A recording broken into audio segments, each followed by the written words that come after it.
Good evening, ladies. Welcome to the School of Basti Live. This is our Lunar Live meetup.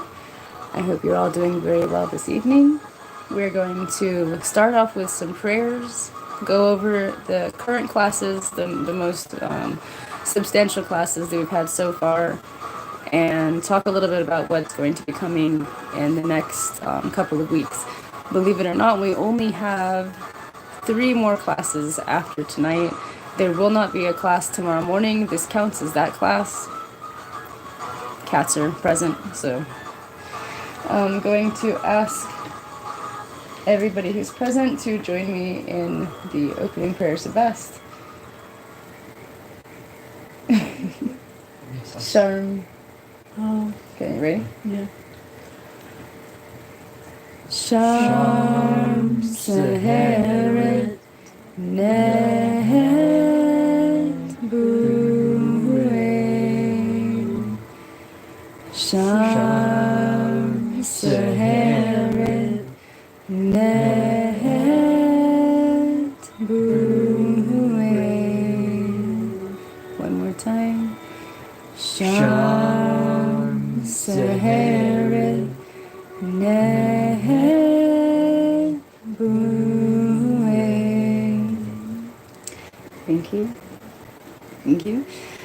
This means peace, protection, pleasure, protection. What is it? Peace? Peace, pleasure, protection, purity. Peace, pleasure, protection, and purity. And we will shake the sistrum and start the day. Did you light incense?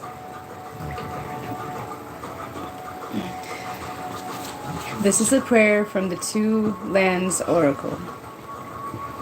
The Book of Coming Forth by Day. O spirits that guide a man through the dark halls of death, guide me safely in life past sorrow and depression. Steer me from fear and anger and hopelessness.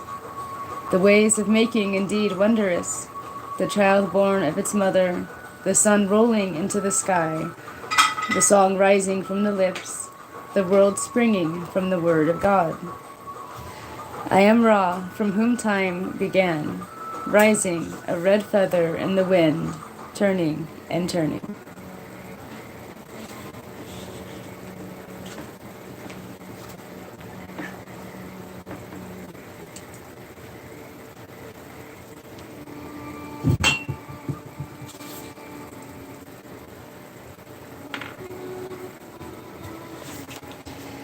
This is a very long prayer. I'm trying to find the next good spot.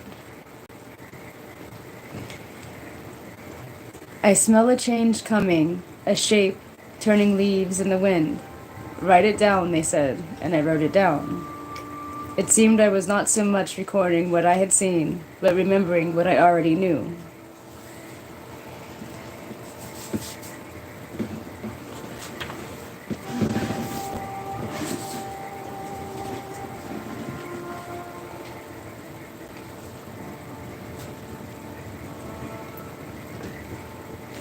That's a good spot.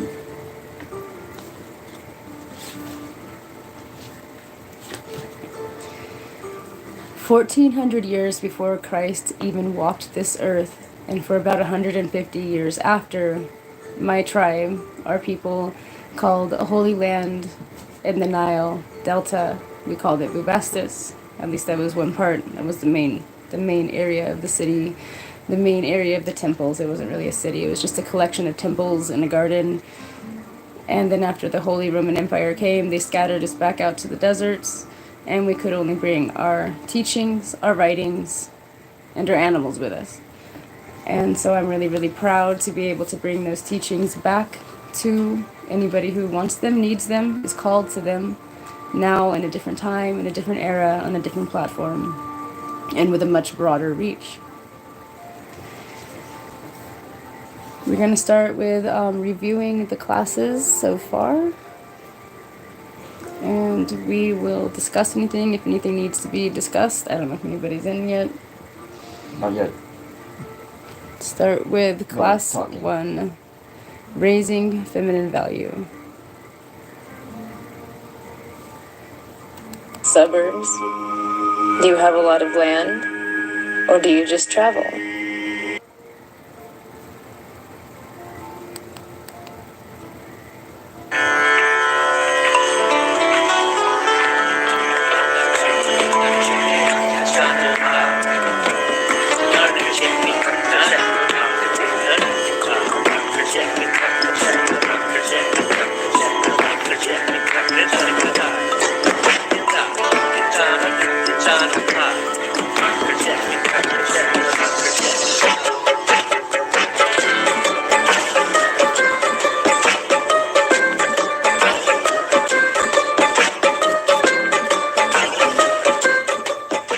Good morning, ladies. I hope that you have slept well and that you are well rested as we come into the class today. Welcome to the School of Basti.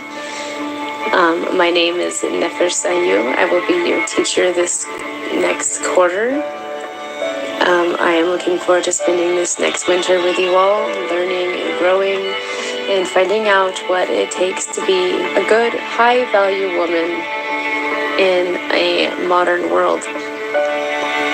Everybody please come in, have a seat, sit on your mat, sit with your back straight, and let's all have a much needed deep drink of water to rehydrate ourselves after such a long, trying night.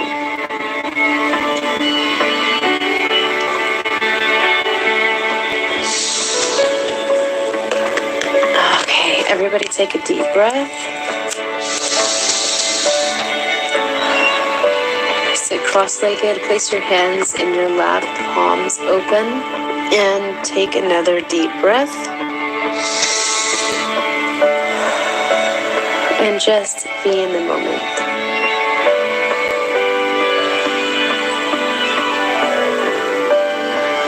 Do not think of things here or there. Think of colors and think of landscapes, but do not think any human thoughts. Listen to the sounds of the monastery. Feel the temperature around you.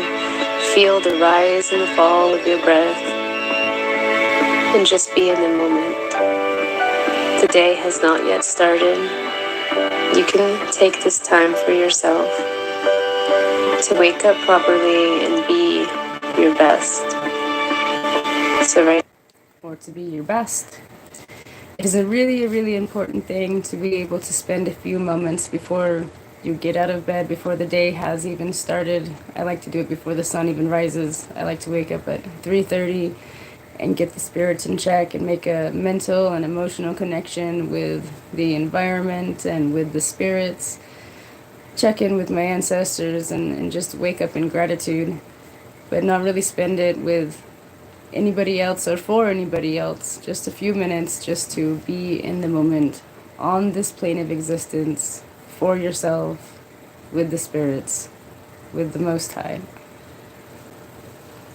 Now just be and take it all in. If your mind starts to wander, bring it back with thoughts of simple colors or the veins of a leaf or the pattern of a bumblebee or the path of an ant. Simple, menial, natural tasks and thoughts. No human thoughts.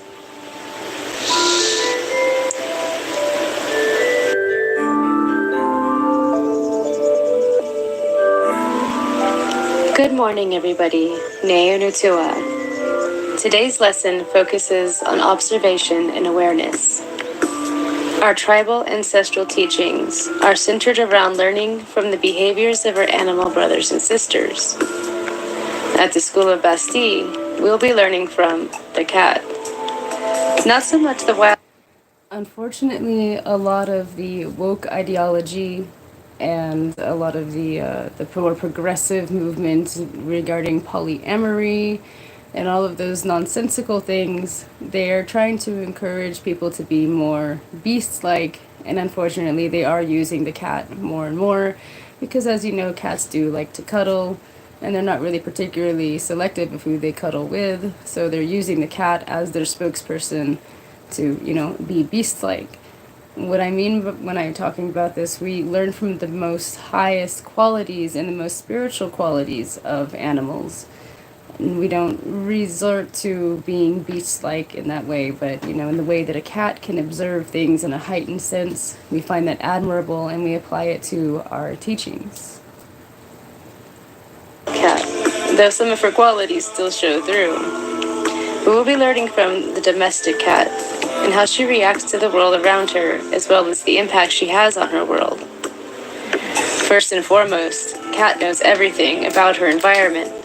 She is constantly searching and mapping with her mind every dark corner, every tight squeeze, and every high rise, just in case the world becomes chaotic and she needs a safe place to be. Cat also watches every move and translates every tone. This allows her the gift of discernment, and she reacts accordingly. Women are like this too. We are like Cat, and it is one of our feminine superpowers to silently observe and know everything about our environment and the people around us. In this way, we build knowledge of who we can trust, how we should be treated, and how things should be.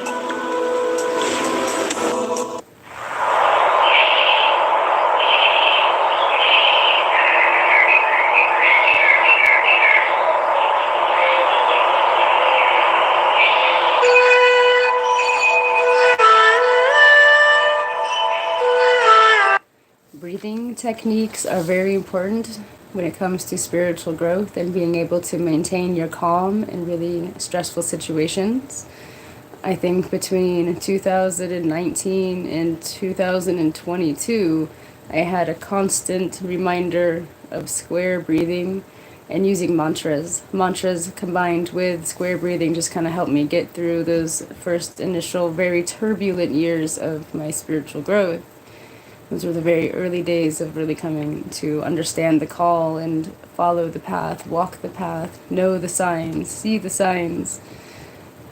Breath work was really important. So with square breathing, in case it's not clear here, you breathe in, and about 3 seconds is probably good for just about everybody. As you get more advanced with it, you can breathe a little bit longer, draw it out. Some people go up to like 20 seconds per inhale and then 20 seconds to plateau.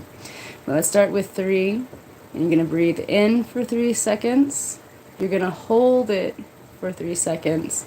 Breathe out for 3 seconds.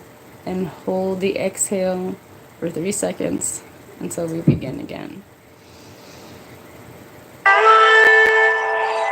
is 3 seconds. 3 seconds is a good start.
I want you to close your eyes now and imagine that you are sitting in a room completely void of light. But you are not scared, you are comforted. You are just breathing. You are just here in the velvety blackness. Now I want you to imagine your life in 5 years. Forget about what your family wants or expects. What path are you on? What is your divine calling? In 5 years, it will be 2028. How old will you be? What work or service will you be doing? Will you be in school? Will you be married? Will you have children? Any animals? I want you to imagine your home. What does it look like? Is it in the country, the wild, the suburbs? Do you have a lot of land? Or do you just travel? Imagine now your transportation. Do you have a car or a truck? Maybe you live off-grid and use four-wheelers. Or do you walk everywhere? Why do you need to leave your home? Do you go shopping in town or visit family? Maybe you were going to town to go to school. What are you studying? Just sit and think about these things for a minute. Keep breathing, slow and even. When you are done, take 3 deep breaths and drink some water. Then write down your answers and your thoughts in the book.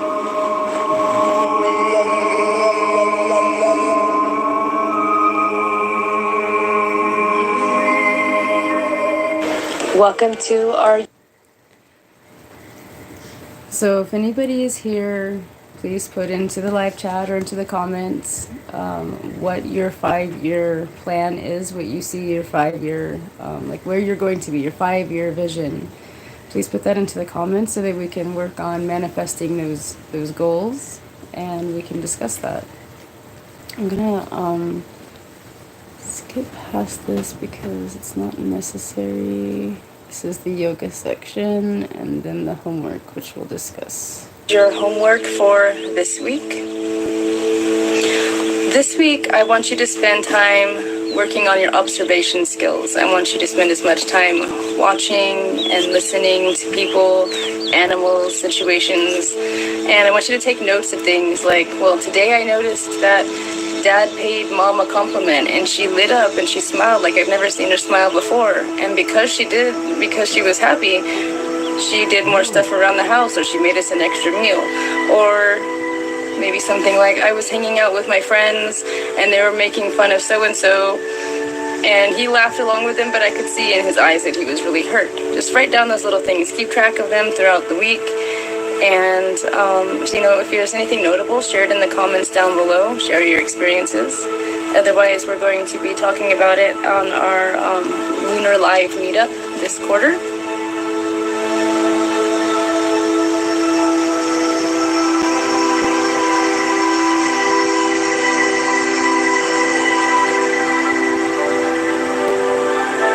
All right, everybody, thank you for joining us this week. I will see you next week. The lesson will be self-awareness.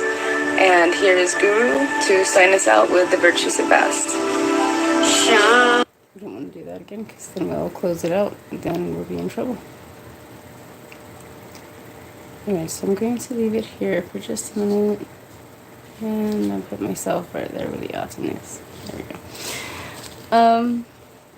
While we're waiting around for people to show up and see if they're going to show up, we want to talk about the order of Bastet and its origins. All of our Kemetic tribe knew how to be feminine, knew how to be good mothers and wives, and we learned how to cook and to take care of our men's needs and skin and hair and nails and all of those things. But the school of Basti was ultra femininity. It taught hyper femininity. It went a step above and beyond. And all cultures around the world have had some select group of women that specialized not only in being pleasing to look at and pleasing to be around, but also smart in the way of social, economical structures. They may not be involved, but they're knowledgeable. Current affairs, political things, they were good to stir the mind as well as the heart. And around the world, in India, they were called Tawaif. In Japan, they were, of course, known as the Geisha. In China, the Yiji. In Arab Egypt, the Alme. In Greece, a heteria. And of course in the Nile Delta, we were kenti. Kentu means friend. So this is a more feminized version of kentu is kenti or kintiet. Kintiet et Bast is friend or imitation of Bast. We were essentially courtiers. We learned how to eat a certain way, sit a certain way, stand a certain way, walk a certain way, all to be ultra feminine, ultra pleasing, and it served well to get into higher places and learn more things. Anybody in? Nope. Okay. Skip to the next one.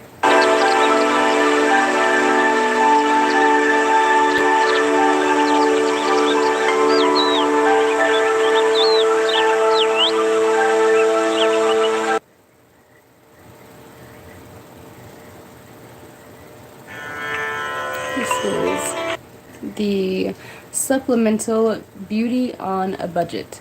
When you live out here and you don't have a lot of money, and honestly, even if I did have a lot of money, I would still be doing things the same way now that I know. You go back and you find out what worked for your ancestors and you apply it to your everyday life, and there you go. Instant beauty on a budget.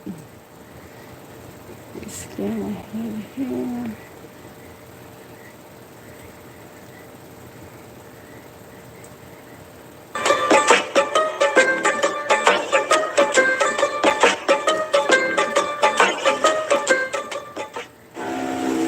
Good morning and happy New Year's Eve, ladies. I hope that you're having a safe, warm, and happy holiday season. I was going to upload our second class today focusing on self-awareness, but the holiday season has interfered, and so it is not up to the standards that I want it to be, and you guys all deserve the best. So I will be focusing on that this next week, and I'm hoping to have that up this next Sunday. So stay tuned. Until then, I have prepared this supplemental video for you, sort of like an elective or an expansion on feminine skills. This video focuses on beauty on a budget, how to get the best skin, hair, nail treatments, all for a fraction of the cost. Imagine what you could do with all that money saved. Anyway, now see, this raises your value, your feminine value, and makes you very favorable in the eyes of your mate, or if you're looking to attract a suitor, because it shows that you not only are interested in taking care of your health and making sure that you stay looking pleasing, but it also shows that you are not trying to waste his money and his resources. A happy new year. Let me know if you have any New Year's traditions. Are you making any resolutions? What was your favorite part of 2023? What are you looking forward to the most in 2024? Let me know in the comments below. Be safe, be feminine, be soft. Have a blessed day. Namaste, and I'll see you next year.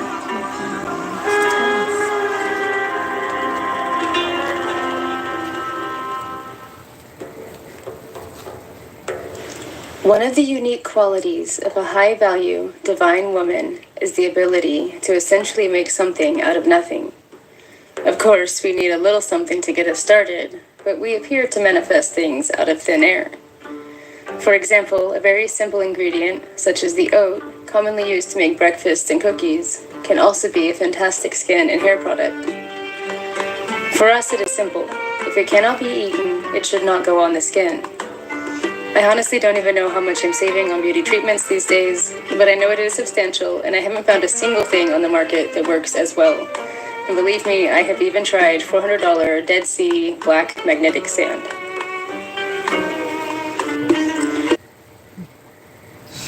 I mean, don't get me wrong, it was good stuff, and I was particularly fond. It was a magnetic facial mask, and you put the metal on your face, like these little metal beads, and then there was a magnet, and you would just like use it and pull all the stuff off. That was pretty cool. I don't think it really benefited me a whole lot, but you know, Yep, you gotta watch those mall people like lazy. Today I'm going to give you a brief history of the humble oat, as well as some useful facts, and finally, a quick, easy, 2-ingredient recipe that you can try at home. I will describe a traditional oat treatment that can be used on skin as well as hair. Of course, if you have any oat sensitivity or allergies, do not use these recipes. Hang tight, there are plenty of other natural alternatives that I will be sharing with you all in the weeks to come. One of those natural alternatives is rice water. Now, the problem with the rice water out here in the desert is it seems to really, really, really dry out the hair. It's good on the skin, but I don't use it more than like once a month, maybe twice a month, like every other week. And it's only because I've like made an excess amount of rice for the dogs, and so then I have like this stuff left over, so I make something out of it. But yeah, it's if you happen to have very oily hair, or you live in a condition that's like closer to the ocean, or maybe closer to the jungle, then I can definitely see using rice water more frequently. It's not for us out here in the desert.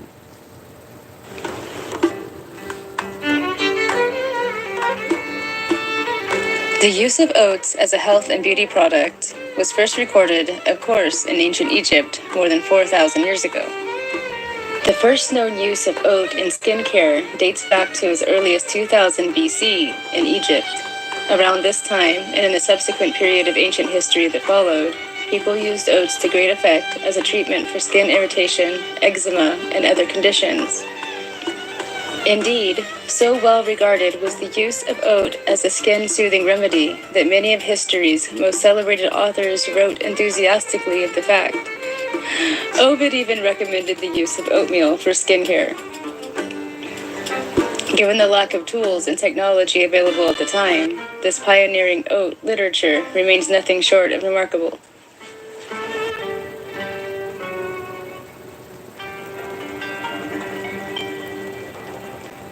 I'm pretty sure that I get into it a little bit more here, but many of the common products that you find on the market today, especially by brands like Aveeno, all have oatmeal in them. Let's see. Oatmeal skin products.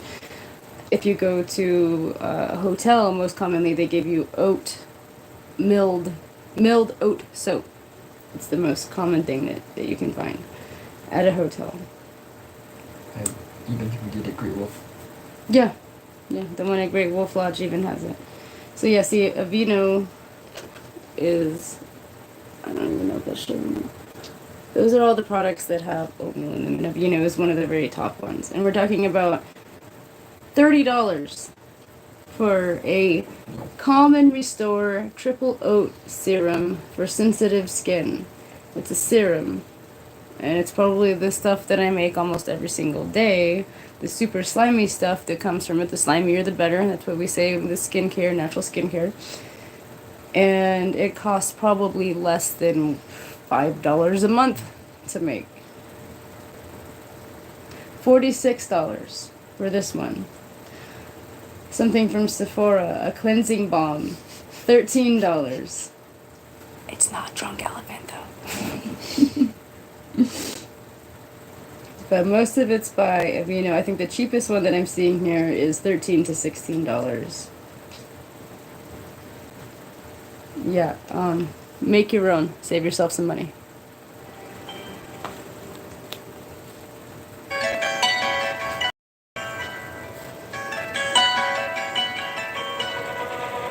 These are all the benefits.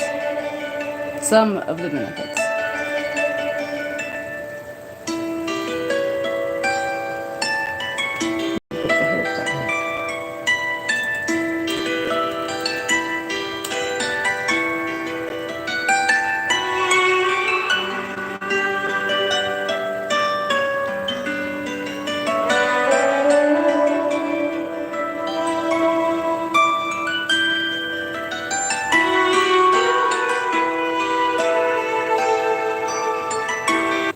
Okay, so you can see 2,000 years before before Christ, they were using oats for skincare.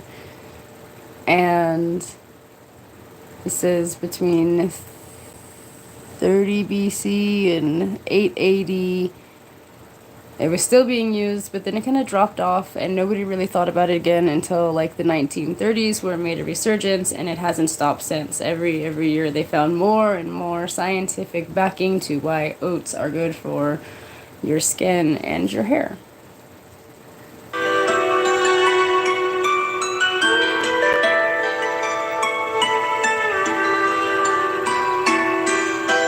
This is what it's good for your hair.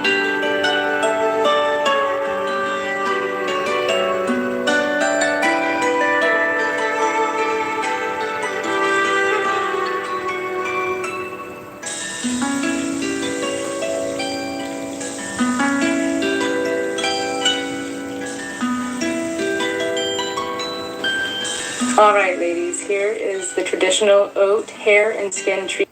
Before I get into that, I want to take a look at the hair care, the natural oat hair care that's available on the market. It's anywhere between $12 and $45. The most expensive being the Kaleido ointment treatment, and all that means it's already it's like the quick oats. It's already like finely ground and it's more powdered, which it gives you more of the product for less of the space. They want $46 for that one. There are a few here that are reasonable. There's a Miliel oats and honey soothing shampoo for like $10. The Catwalk oatmeal and honey shampoo for $10. But the big question is can you eat those things? If you can't eat it, it shouldn't be going on your skin or on your hair. And this stuff, as soon as I'm done using it, it goes down for animal food. So, no poisons. That I promised you. Place a handful of oats in a bowl and get to grinding. The goal is to make it as powdered as possible.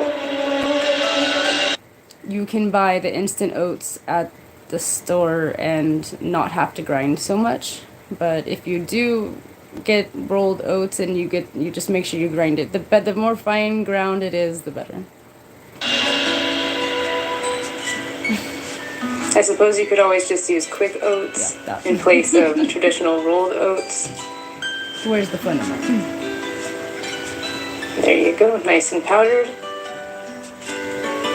Now once it's powdered like that, add water, just enough to pretty much cover the top, just a layer over the top, and let it sit. Let it sit for about 10 minutes minimum.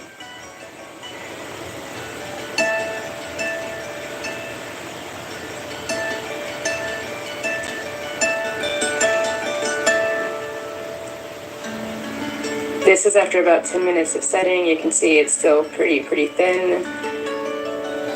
But this is a really good natural gentle cleanser and a gentle exfoliant. So while you're taking care of your face, go ahead and just continue letting the rest of it sit. And we'll see what that looks like here in a little bit. Definitely pay attention to darker areas of the face, like under the eyes, areas where you've had blemishes or scars, because this really does help lighten it and help with moisturization. I always follow up with a damp napkin or washcloth. It's not flattering, but you can see as it's literally starting to lighten the skin where I'm using it just as you're going. That's good. Or whatever, and just take off. See, look at that, look how dirty. And I'd already washed my face before that. Alright, after 30 minutes of setting, it is much more slimy, and like I like to say, slimy is satisfying when it comes to skin and hair care. The slimier, the better.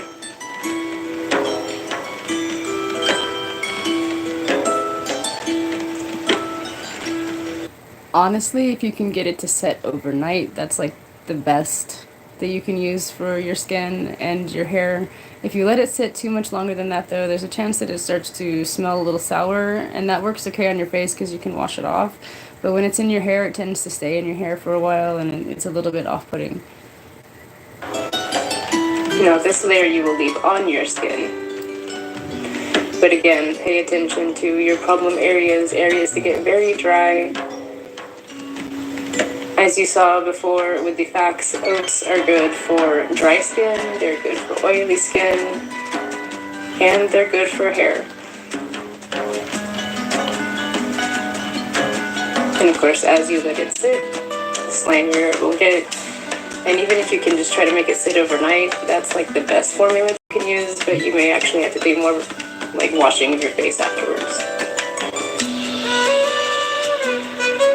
So in the hair, as you can see, you just massage it into the scalp so it exfoliates the dead skin on the scalp. And then you put it into the hair,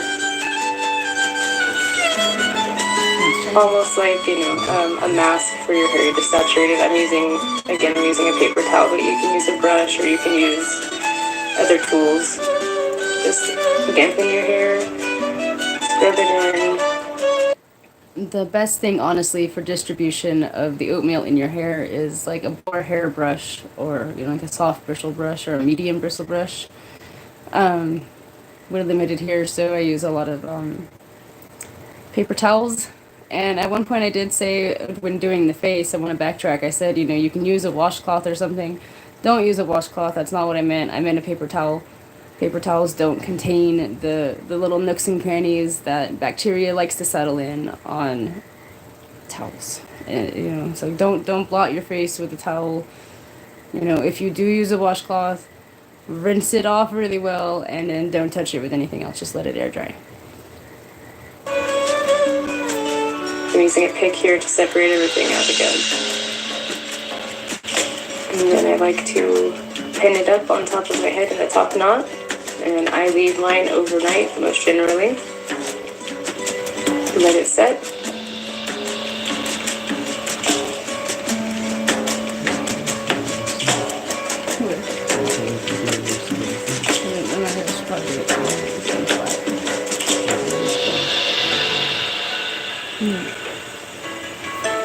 And then when the morning comes, I only wash my hair commercially, like maybe once a month. Yeah.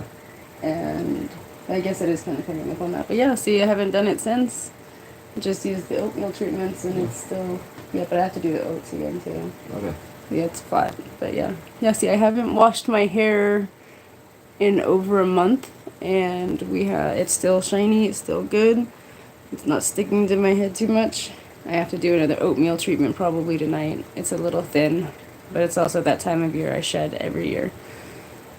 I take my hair down, pick any kind of tangles, smooth it out a little bit, and then I automatically change to a medium bristled brush to get any of the extra oats that might still be in my hair out and give it that final shine.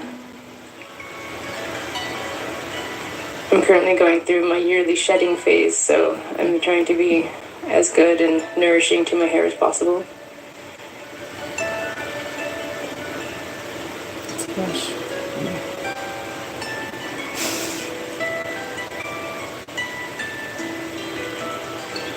Make sure you use your medium bristle brush to brush deep, and make sure that you get against your scalp and everything, because if you do have a lot of leftover oats in your hair, it's gonna gather buildup. But look at that shine, good shine, and my hair is like the healthiest that it's ever been.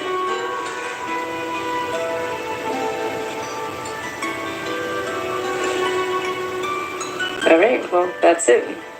That is the traditional oat formula. You can use it on your hair, you can use it on your face, you can probably use it on the rest of your body, and it's totally natural, healthy, and very affordable. This treatment only costs about $10 per month max. So think of all the extra money you'll save. All right, ladies, that's it. So I hope that you have a very happy new year. I will see you next year. Have sweet dreams. Be feminine. Be soft. Namaste. Okay, how are we doing on time? You're over half an hour. We are at 40 minutes. 40 minutes, okay. So I'm going to share with you some of my notes that I've been writing. I don't know if we're going to get to the other classes or not. I'm going to try. But This is a good time to go over some of the notes that I've been writing. This is the life cycle of a Kemetic home. We are Kemetic monks. Kemet means Egypt. It also means of the three. And Kemetists, I believe, were first talked about by Plato, the philosopher Plato. I think he was Roman or Greek, maybe Greek. One of those things. But he talked about Kemetism and he talked about Kemetists, and he said that they are primarily found in the river Nile Delta area. They do subscribe to not so much the gods of like ancient Egypt that you see, but the gods that predate even those, that mostly had animal form. That's mostly the gods that you'll find. You'll find Sekhmet, you'll find Aten Ra, you'll find the Aten, you'll find Bes, you'll find some like layovers from Sumerian culture. They primarily worship those, but they were open to other truths, and they found those truths within other religions, whether they were Eastern or eventually they picked up on Judaism and Christianity, anything that resonates with the truth. And I have ancient scriptures that were written by my people that very closely resemble the writings of Christianity in a lot of respects. If you were to replace the word Jesus with truth, almost word for word, everything else would be the same. So we find those kernels of truth within every religion, and that hasn't stopped. In the modern age, we've incorporated meditation where there wasn't really meditation before. We've incorporated a little bit more of Buddhist teachings and learning about chakras and Reiki and energy healing, things of that nature, where we didn't have them before either, but we recognize them as a justifiable truth. The other thing about Kemetism is it's usually backed by science. They like to have a good deal of sources to prove what's being said. So if it's been written, it has to have 3 different sources of where that writing came from. If it's a ritual or a manifestation, there's usually some sort of scientific reason behind that, and we accept that. Like, it has come to be known that, there's a theory that when Moses parted the sea, there was a particularly harsh windstorm that is able to shred the waters back to a point where you can literally walk across this little area of land, and then the water will come back when the windstorm stops. That's fine, science proves that, but what it doesn't prove is how Moses knew that was gonna happen. Who told him? He wrote down that somebody told him. And so I can't discredit that when they're so adamant that somebody told them and they were doing as they were told. It might be scientifically proven, but it doesn't prove the voice in their head, so to speak. In any case, so we are Kemetists, we are Kemetic monks, and this is the lifestyle of a Kemetic home. The man brings home the meat and the hides and fabric and the pot to cook in, and the woman makes food in that pot, and she stores food for later on, and she makes clothes out of the fabric and the hides, and she makes things for the home out of whatever is brought to her. The man eats what she makes and wears what she makes, and he is restored, gaining strength, and then he has the motivation to go out and do it all again. And the woman does the same thing. She eats this healthy food, she is restored by her service, and she feels refreshed, and she goes on to make a quiet, peaceful, safe haven for her husband to come back to, where he again brings back meat and materials to live life.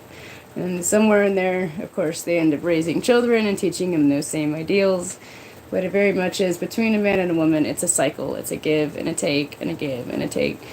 And this is true of submission as well.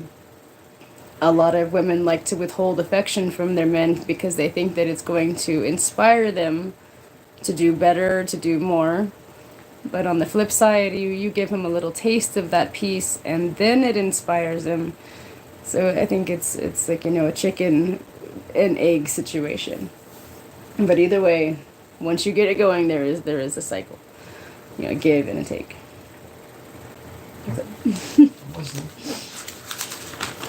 Is that true? Yes, it is.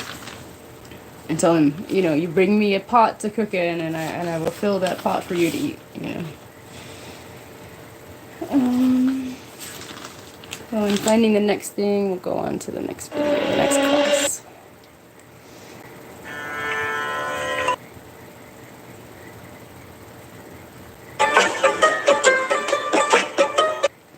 This song, for instance, is not Egyptian, and it's not even Arabic. It is Indian, but it resonates with the vibes of Bast, so we've incorporated it.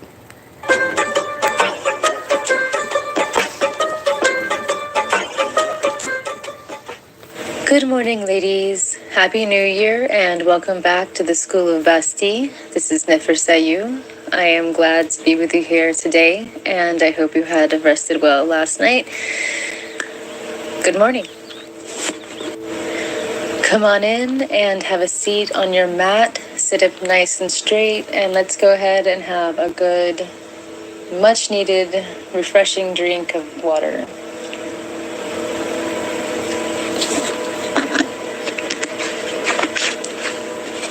All right, let's start the day off with some breathing and stretching before we get into the lesson. Hopefully, you have all been practicing the square breathing technique I shared with you in the first class. If you haven't yet mastered it, that's okay. Just do your best to maintain deep, even breathing throughout this exercise. Start out by stretching your hands to the sky. Lift your arms and pull yourself up into alignment. Really feel your spine lengthen and loosen. Lean your body to the left, bending like a willow branch with your upper half, just with your torso, like I just popped. Stretch. Now lean to the right. Feel it. Feel the space between your ribs. I feel that as much editing as I do, I still let a lot of normal human beings come through like that. It's like I don't see the need in editing for perfection. No. It's no. It's literally what I would say in person, so why should I change it? I just popped. And hips. Maintain your breathing. As a side note, this footage was taken from my realm, my Minecraft realm, at least one of them. My husband, my mate, he built an entire cat statue, the one that you see in the opening. He built that entire thing on Minecraft, as well as the statues that you see in front of the classroom. So if you are interested in becoming a realm member, put it in the comments below, and I will send you an invite code. Also, we have realms for Long Walker, as well as Guru Wolf Boy, which is will be Wolf Boy Productions. He has his own SMP realm, so if you're interested in joining that, head on over there and he'll help you out. Place your head down on the floor and stretch your hands out in front. Feel the pull in your back.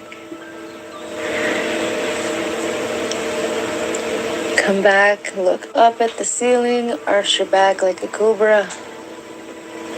Feel it stretch even from your throat to your clavicle into your chest. Maintain your breathing. Sit up straight and rotate your head. Let it just fall to the side by your shoulder. Rotate to the front, back to the other shoulder. All the way behind, now the other way. Nice and slow, just roll your head. Okay, rotate your shoulders. Rotate them back together. Now forward together. Now just the right. Just the left. Go forward with just the right. So Long Walker's sitting behind me, and all I can hear is crunch, crunch, crunch, grind. It was cold today, and he had to be out in the cold. Go forward with just the left. Okay, let's get going.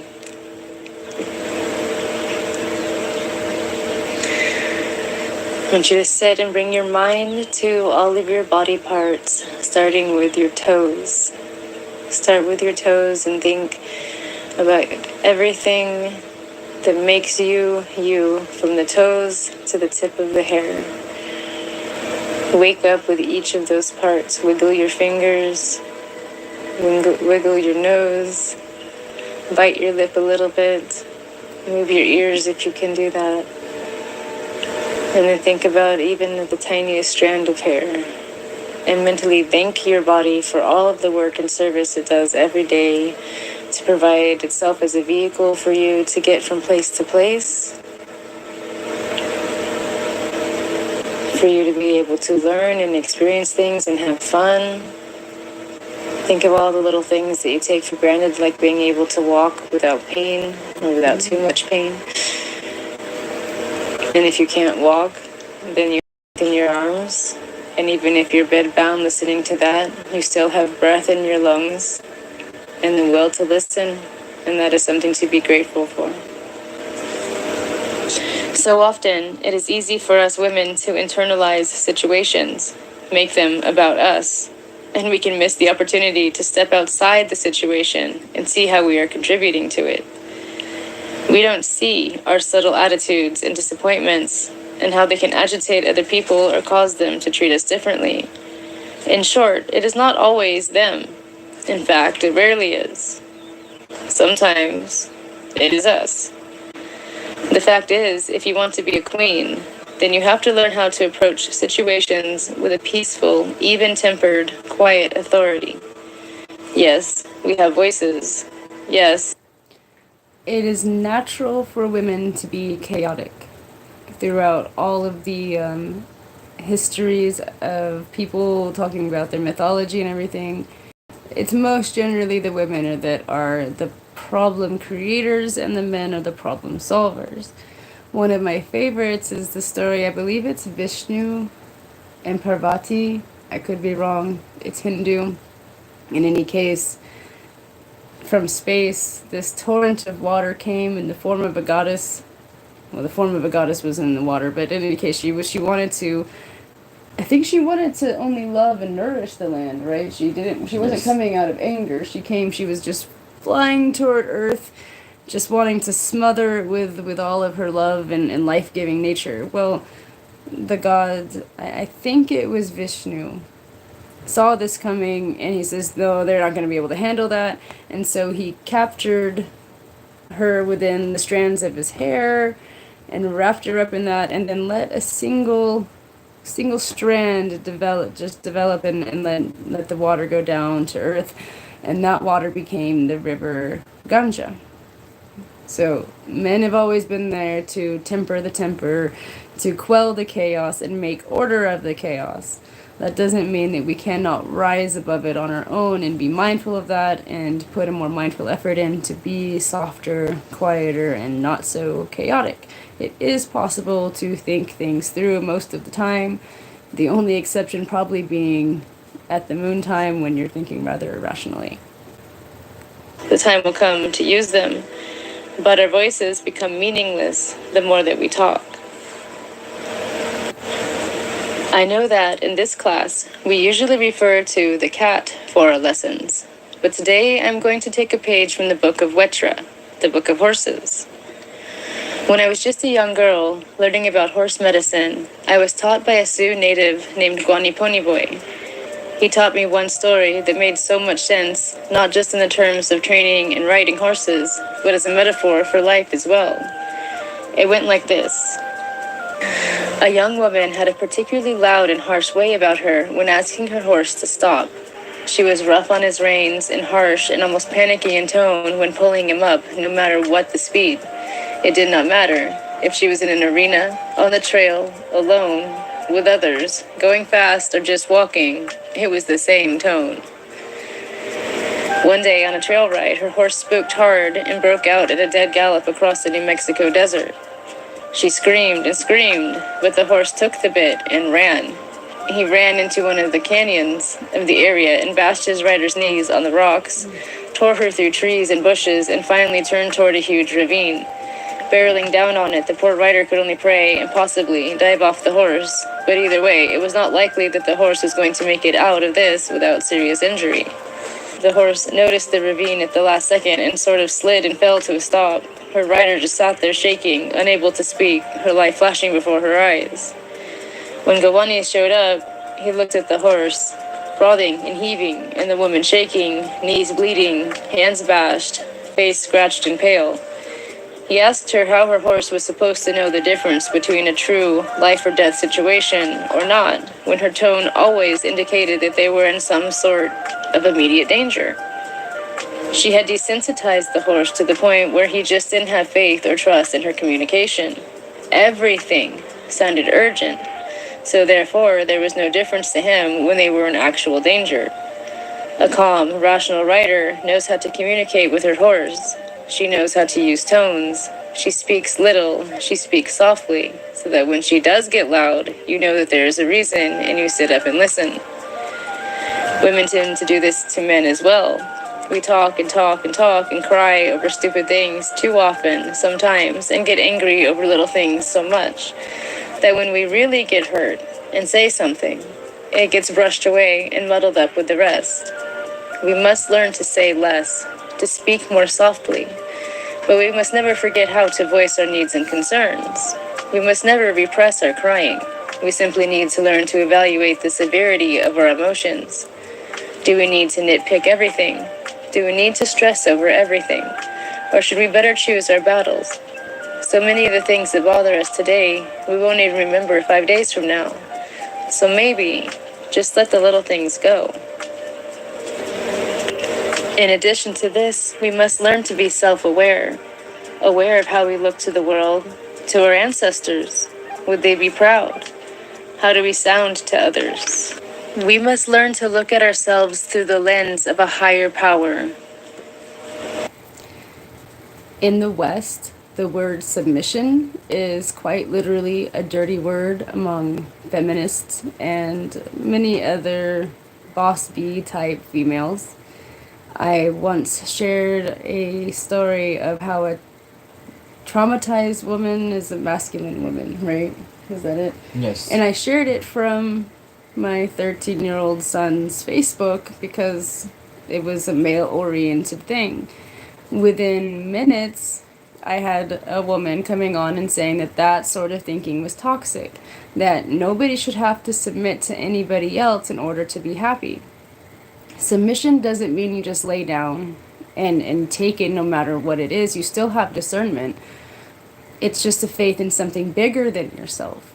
It's a faith in something bigger than your own marriage, or bigger than your husband, bigger than your family, bigger than yourself. It's something more. It's faith.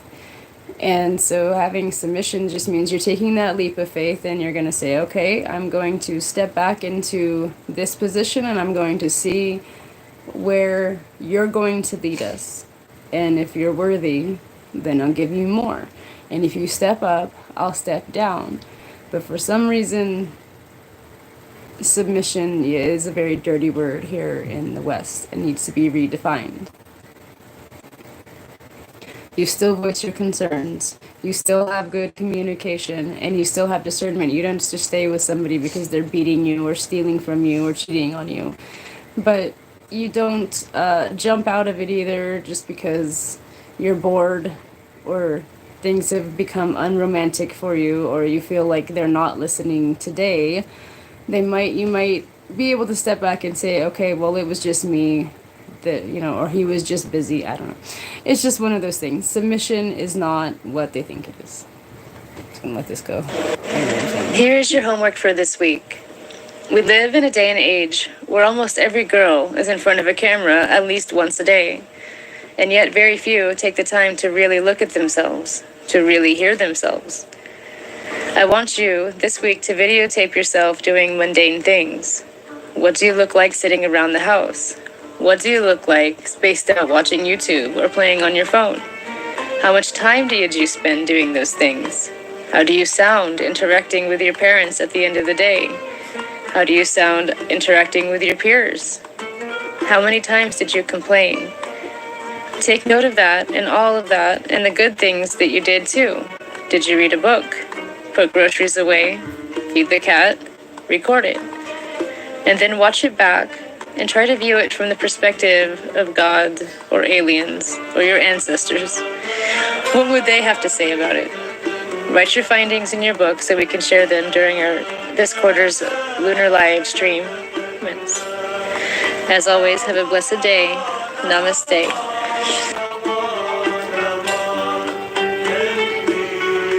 Alright, so we're coming to the end of it. We're running out of time. So I just kind of want to talk a little bit about what lesson 4 is going to be. That's going to come out next week. Lesson 4 is going to be about self-care. And the previous class we talked about making others a priority. In this class we're going to talk about how you make yourself a priority and why that's important. As women, we are chalices, we are cups, we are filled up with all the things that we're exposed to every single day, and then our cups overflow into others. So the question is what are you going to fill your cup with? Are you going to fill it with anxiety and worry and disappointment and let that overflow into everybody around you? Or are you going to take care of yourself and have love and peace and joy and submission and let that overflow? Faith. Fill yourself with faith and let that overflow. Netisek. Netisek means divine vessel. And women, particularly women that aspire to become mothers as a calling, are considered to be Netisek.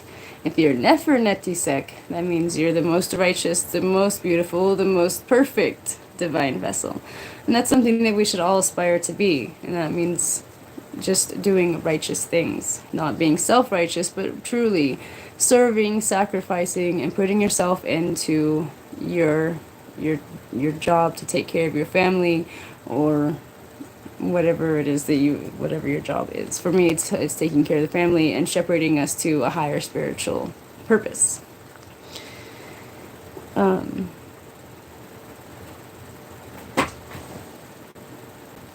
Self-care and spiritual study is the cornerstone of developing, becoming netisek. You want to eat well and you want to sleep well, but you don't want to be lazy.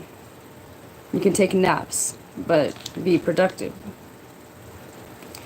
We're going to do a segment on music and like positive listening and the effects that tones and intentions of music have on our everyday life. Because as they say, you are what you eat. And what you eat is not just what you put into your mouth, but it is also what you listen to, the people that you're around, what you watch on television, what you watch on YouTube. All of those things contribute to some sort of nourishment for your soul. And depending on how good that is for you is going to be dependent on how netisek or nefer you're going to become. So I think I have one more class that we didn't get to review, so maybe we'll try and do that a different day. We have a lot of things coming up. We said we only have 3 classes left before the end of this quarter, and we'll take a little bit of a break, and then we'll be back in the spring, and hopefully I will be able to record more outside, and I will show you guys the progress of the monastery. We have some little plants growing. I just got to see them yesterday. We got some little fuzzy balls on the fruit trees and stuff like that. And of course, you'll get to see the animals again. It'll be kitten season soon, maybe puppy season soon, and I will be able to showcase that for our classes and everything to brighten your day a little bit, make you smile. I don't think anybody joined me tonight, but that's okay. This will be here for tomorrow's class. Anything else? Let's just keep coming, keep watching. Let's see. Let me see if I have a prayer.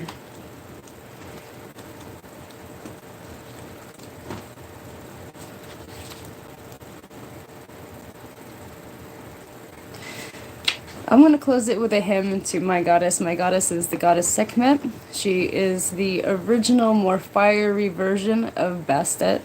And although I am aspiring to be a better teacher of Bast, it is impossible to deny the Sekhmet in my blood. So I will share to you this hymn to Sekhmet in my prayer book. Before I ever knew your name, I knew your touch. In the soulless wasteland of my childhood, you were my strength. From the darkest anguish of my heart, your light guided me forward.